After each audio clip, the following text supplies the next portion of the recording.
Selamat datang di Paper and Binder dalam segmen Tinta Merah. Dalam program ini saya, Hafid Bintang, akan membacakan cerita-cerita yang sudah kalian kirim. Cerita pertama berjudul Ketawa Misterius. Halo, kenalin namaku Ari, dan aku adalah seorang mahasiswa semester tengah yang baru masuk kuliah 1 tahun. Karena di tahun pertamaku, wabah corona masih tersebar.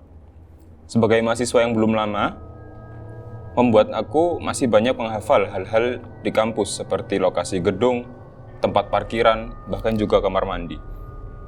Karena baru masuk kampus ini, juga membuat aku lebih memilih untuk bertahan berlama-lama di kampus, untuk menjalin keakraban dengan teman-teman yang sebelumnya hanya aku kenal lewat layar telepon.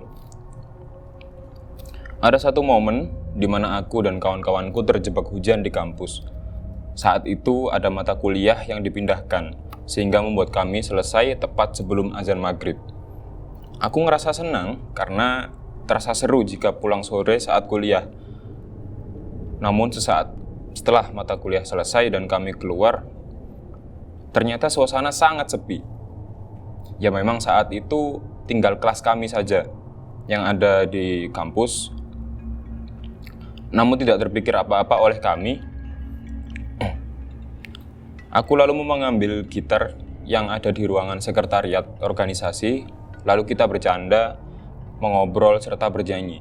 Sampai nggak terasa kalau ternyata udah larut dan hampir azan Isya. Saat itu tiba-tiba ada penjaga gedung datang. Kemudian dia berkata dengan sedikit nada kasar, "Woi jam yamin kok durung mulai? Ayo ndang balik. Ojo rame-rame. Engko sing nak wit iku ngamuk-ngamuk. Ayo wis ndang mulai." Sambil menunjuk ke salah satu pohon. Aku ngerasa aneh karena bapak ini datang tiba-tiba memarahi kami.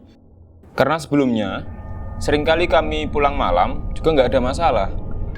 Kami pun saling berdiskusi mengenai apa yang dibicarakan bapak tersebut. Dan banyak dari kami yang tidak terlalu memperdulikan. Akhirnya kami melanjutkan obrolan sambil bernyanyi. Hingga pada akhirnya kami pun pulang. Namun salah satu teman kami ingin buang air. Kami pun memutuskan untuk menemaninya ke toilet. Suasana kampus yang benar-benar sangat sepi dan hening membuat aku beberapa kali teringat omongan bapak penjaga gedung barusan. Hingga saat teman kami keluar, entah dari mana asalnya, kami berlima mendengar suara tawa seorang wanita. Suaranya cukup dekat dan kami berlima mendengarnya kecuali temanku yang keluar dari toilet. Sontak hal itu membuat kami berlima merasa merinding. Namun kami mencoba untuk mencari sumber suara tersebut dan menengok ke beberapa lorong di sekitar toilet. Namun hasilnya nihil. Tidak nampak seorang pun di sekitar kampus, bahkan satpam yang biasa menjaga pun sudah tidak ada. Ya, ini cerita dari Ari ini lumayan cukup membuat aku merinding. Karena aku sendiri jarang di kampus malam-malam. Aku bisa membayangkan gimana rasanya kalau malam-malam di kampus sepi dan cuma ada beberapa orang di situ. Sementara ya kita tahu sendiri kalau kampus itu besarnya ya sangat luas. Terus salah satu teman Ari itu ya ini ada panggilan alam yang membuatnya nggak bisa menahan untuk ke toilet. Entah gimana ya, kalau orang kalau mau ada kejadian horor itu mesti ada kayak pemicunya, entah teman ke toilet atau ada kejadian ada yang jatuh tiba-tiba. Pokoknya nggak terprediksi tapi endingnya mesti sama, pasti ada makhluk yang mengganggu. Lah ini juga dialami sama Ari dan teman-teman. Yang tiba-tiba ada suara wanita ketawa dan anehnya justru yang di kamar mandi itu nggak dengar. Apakah ini cerita sungguhan Maksud saya yang diceritakan, yang dikatakan oleh bapak penjaga gedung tadi itu sungguhan atau cuma menakut-nakuti. Kemudian ya di sini ada beberapa spekulasi. Kemungkinan pertama itu si bapak ini memang mengetahui legenda atau cerita mistis dari kampus ini, kemudian memperingatkan para mahasiswa ini. Itu kemungkinan pertama. Kemudian kemungkinan kedua, si bapak ini aslinya nggak tahu. Cuman untuk jaga-jaga atau supaya anak-anak ini nggak melakukan hal yang aneh-aneh, itu bapak ini membuat sedikit peringatan yang berbau menakutkan.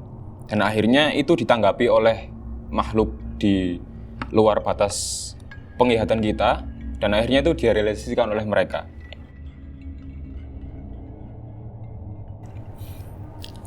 Kita lanjut ke cerita kedua.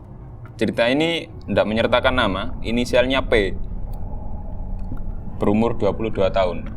Cerita ini judulnya Hari Weton. Oke, langsung aku mulai ceritanya.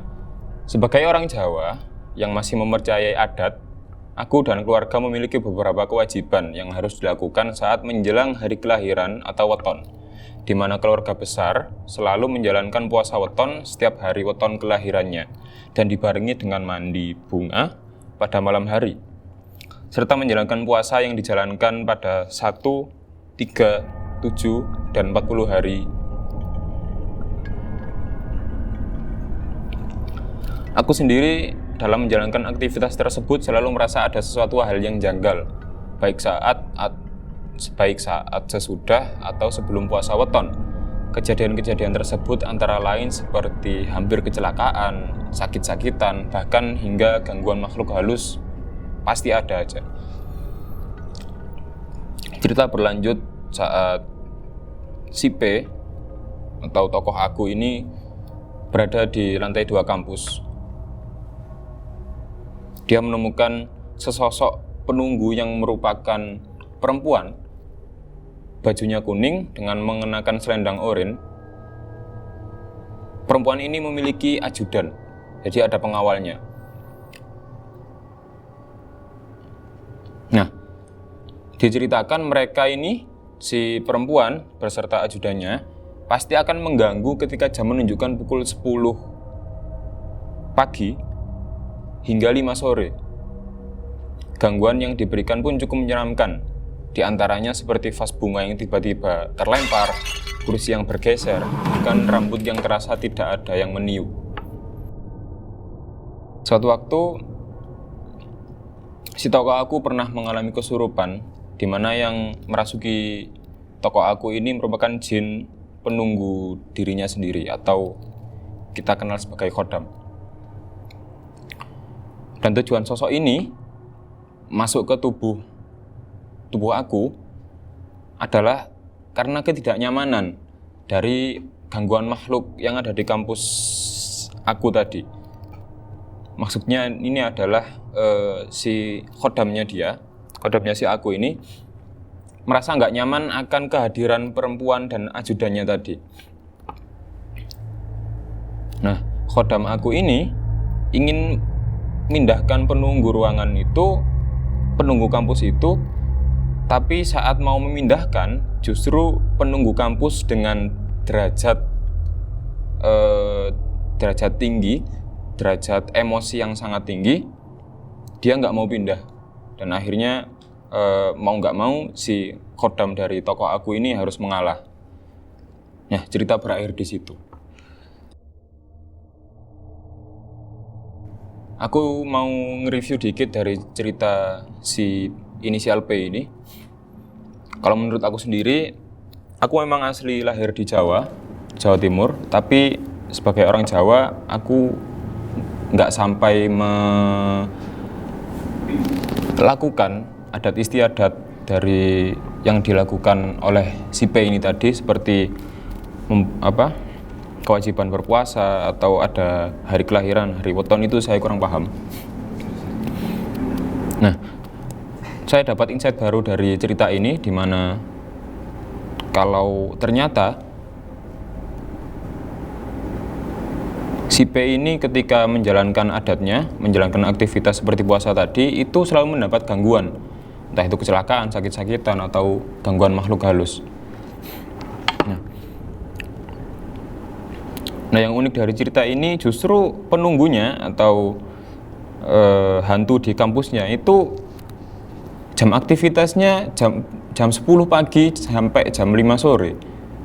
Ini sedikit asing di telinga kita karena biasanya hantu itu bekerja itu pada malam hari sampai sepertiga malam. Kemudian diceritakan kalau si P ini memiliki khodam dan sempat bertarung dengan penunggu dari kampus ini, namun akhirnya kalah dan harus ngalah karena ternyata kekuatan dari si perempuan bersama ajudannya ini lebih tinggi atau lebih besar daripada jin khodamnya si P. Ya, itu dua cerita dari teman-teman kita di episode pertama dari segmen Tinta Merah. Terima kasih telah menyaksikan video ini dari awal sampai akhir. Dan nantikan episode selanjutnya Tinta Merah di channel Paper and Binder Being for Us.